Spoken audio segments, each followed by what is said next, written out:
ధనుస్సు రాశి వారికి ఆదాయం 14, వ్యయం 11, రాజపూజ్యము 5, అవమానం 6. అన్ని విధాలుగా ఆనుకూలమైన సంవత్సరమని ఈ రాశి వారికి చెప్పవచ్చు. గురుబలం వల్ల ఈ ఏడాది ప్రారంభం చివరి భాగంలో మరింత మేలు జరుగుతుంది. శని చతుర్థ స్థానంలో ఉండటం వల్ల అర్ధాష్టమ శని కొంతమేరకు ప్రతికూల ఫలితాలు కారణం అవుతాయి. పని ఒత్తిడి కారణంగా మానసిక ప్రశాంతత లోపించే ప్రమాదం ఉంది. ఎట్టి పరిస్థితుల్లో కూడా సహనాన్ని విడిచిపెట్టకూడదు. వాహన వేగాన్ని నియంత్రించుకోండి.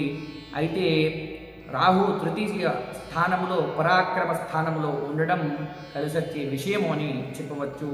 అదే రాహు వాక్ స్థానంలో ఉన్నాడు కాబట్టి ప్రశాంతంగా సంభాషించాలి. శక్తిని మించిన వాగ్దానాలు చేయకండి.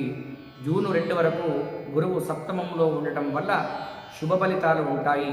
వివాహ ప్రయత్నాలు ఫలిస్తాయి. భాగస్వామి వ్యవహారాలు లభిస్తాయి. వ్యాపారాలు కూడా సక్రమంగా ఉంటాయి. విద్యార్థుల పురోగతి బాగుంటుంది. గురుబలం అదృష్టాన్ని ప్రసాదిస్తుంది. జూన్ నుంచి గురువు 8వ ఇంటికి మారడం వల్ల ఆర్థిక వ్యవహారాల్లో జాగ్రత్తగా ఉండాలి. స్వబుద్ధితో నిర్ణయాలు తీసుకోవాలి. అక్టోబర్ 31 తర్వాత గురువు 9వ ఇంటికి మారడంతో పరిస్థితులు మెరుగుపడతాయి. వృత్తి, ఉద్యోగ వ్యాపారాలలో కలిసి వస్తుంది. ఆధ్యాత్మిక బలం పెరుగుతుంది. దక్షిణామూర్తి స్తోత్రం మరియు శని స్తోత్రం పఠిస్తే ఈ రాశి వారికి అంతా మంచి జరుగుతుంది.